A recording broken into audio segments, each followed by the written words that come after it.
नमस्कार। वृष राशि पर चर्चा करेंगे विस्तार से और कुछ नई आने वाली प्रमुख घटनाओं पर भी चर्चा करेंगे, क्योंकि वृषभ राशि सन 2025, 26 और 27 में बड़ी महत्वपूर्ण रहने वाली है।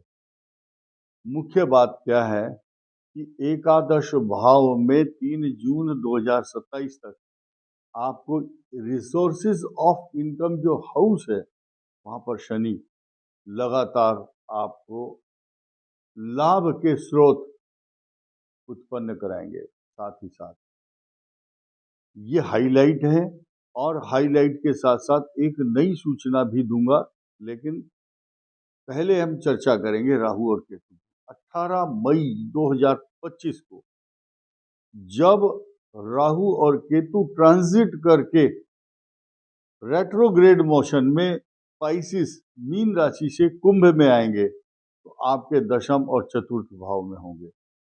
आपको एक रिमाइंड कराना चाहूंगा कि जो राहु और केतु है, जब समुद्र मंथन हुआ अमृत बांटने के समय राहु की गर्दन काट दी गई सुदर्शन चक्र के द्वारा, तो राहु और केतु के दो हिस्से हो गए। तो जो ये ऊपर का हिस्सा था वो राहु बना, उसके पास नेत्र हैं, श्रवण शक्ति है, देख सकता है, भले ही खगोलीय पिंड में उसका कोई उपग्रह नहीं है, ये छाया है, केवल शैडो है। और जैसे आप चंद्रयान मंगल पर उपग्रह सैटेलाइट भेजते हैं, राहु कोई ऐसा कोई ग्रह नहीं है जहां पर आप सैटेलाइट भेज सकते हैं या उपग्रह छोड़ सकते हैं। लेकिन अब धड़ है, जो नीचे का जो हिस्सा है वो है केतु। अब केतु के आंख नहीं है, बिनु पद चले सुने बिनु काना, जैसे कि भगवान की स्तुति में बोलते हैं। इसके पास तो नेत्र नहीं है, दिशाहीन है, अनगाइडेड मिसाइल है, ये इसको गाइड नहीं कर सकता कोई, आगे पीछे कब चलेगा। बट एक ही चीज है कि एक धुरी से एक ही डिग्री दोनों की रहती है, राहु और केतु।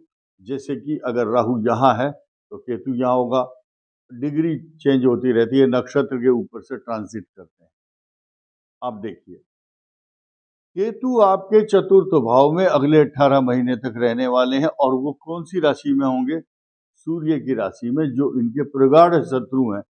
जब भी सूर्य और चंद्र ग्रहण होता है तब केतु और सूर्य की, केतु चंद्र, केतु सूर्य, राहु चंद्र, राहु सूर्य, इनकी का जो कंजक्शन है, इनकी युति होने के कारण ही ग्रहण, चंद्र ग्रहण, सूर्य ग्रहण होते हैं सृष्टि के अंदर।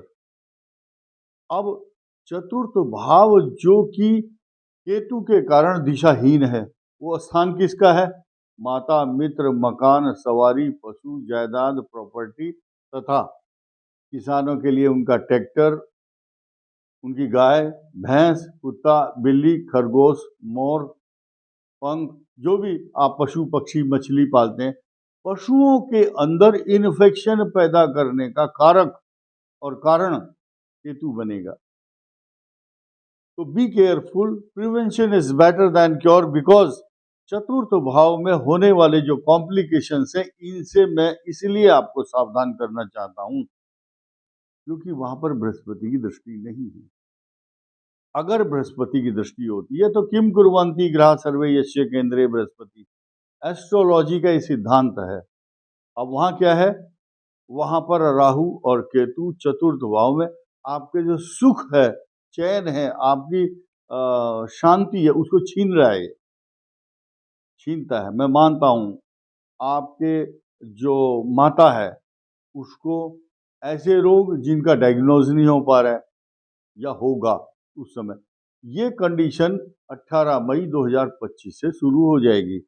लेकिन अब हर व्यक्ति के काम जीवन में पैसे से होते हैं, पैसे से हर आदमी अपने सुख और साधन खरीद लेता है या फोन पर ही काम बना लेता है। और खास तौर से आपकी राशि का जो लॉर्ड है वो तो शुक्र है, लेकिन भाग्य स्थान का जो लॉर्ड है वो तो शनि है, वो इनकम हाउस में 11th हाउस में होगा। मकर राशि भाग्य स्थान, वहां से तीसरा भाव इनकम हाउस।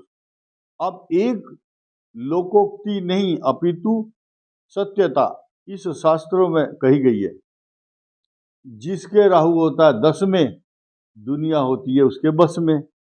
आपको मैं एग्जाम्पल देना चाहूँगा, विवेकानंद के गुरु Ramakrishna Paramahamsa, doctor Rajendra Prasad, first president of India, Subhas Chandra Bose, ये जितनी भी बड़ी बड़ी महानुभाव और बड़ी वीआईपी फिगर हुए हैं आज तक, इन्होंने सब ने क्या किया, इनका 10वां राहु है।